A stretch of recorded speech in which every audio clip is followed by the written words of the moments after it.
Today I'm replacing the rear shocks on a 2016 Audi A3 Quattro. They're leaking everywhere, real bouncy ride, so time to replace them. First thing you want to do is make sure you support this lower control arm before you get this bolt out of here.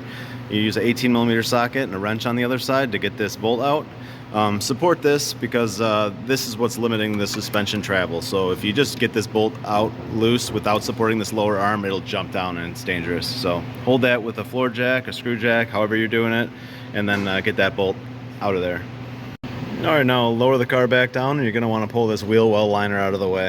You have to pull this out of the way so you can get to these upper bolts, and there's a charcoal canister here kind of blocking one of them. So just undo all these torque screws. This one's real dirty, but there's one here and some there. They're all visible, pretty easy to find. You just go around, get all those out of there. I already undid this one and this one. And just pull that whole wheel well liner right out. The wheel well liner moved out of the way. You can kind of see what I'm talking about here with this whole charcoal canister blocking it. So you want to just take this one screw off right here at the bottom. And with that undone, you can take this charcoal canister and just kind of pull it downwards. It unhooks, it just plugs in from the top. So you can move it out, pull it down. Sorry, this is so violent.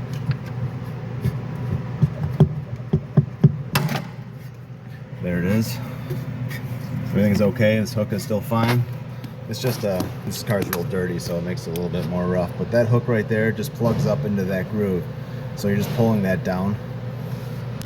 So you can just kind of leave this hanging, and then you're able to get to these two bolts. With those two bolts out, the whole shock, just you collapse it slightly to pull it out of the lower control arm, and you just pull it right out of there. The other side, you don't have to worry about this. It's really nice and easy. The other side, all you do is I just showed the hard one first. This side, all you have to do is this screw here, this screw there, pull this away a little bit, and then you can get to both of the bolts without problem. There's no charcoal canister, so I'm gonna get these shocks out of here now. Alright, I have these both off the car. You can pull these caps off. Sometimes you have to put a little screwdriver in here to kind of pry it off.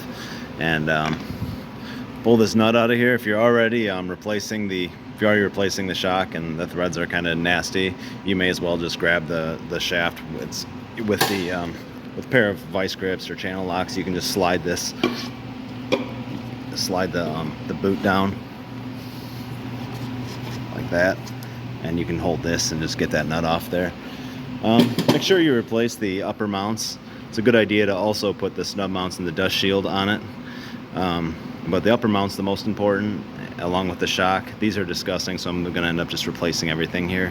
But yeah, just put it back the way you found it. When you tighten it, you don't want to grab these shafts. You know, when you're tightening it, on the new shock, you want to use a little flat to hold this. If you don't have the special tool, you can just use a open-ended wrench or a adjustable wrench or whatever you have to use with a drop wrench to get in here to the 16mm socket. So that's all. I'm just gonna put everything back the way it was and stick it back in here, but not too bad of a job, really.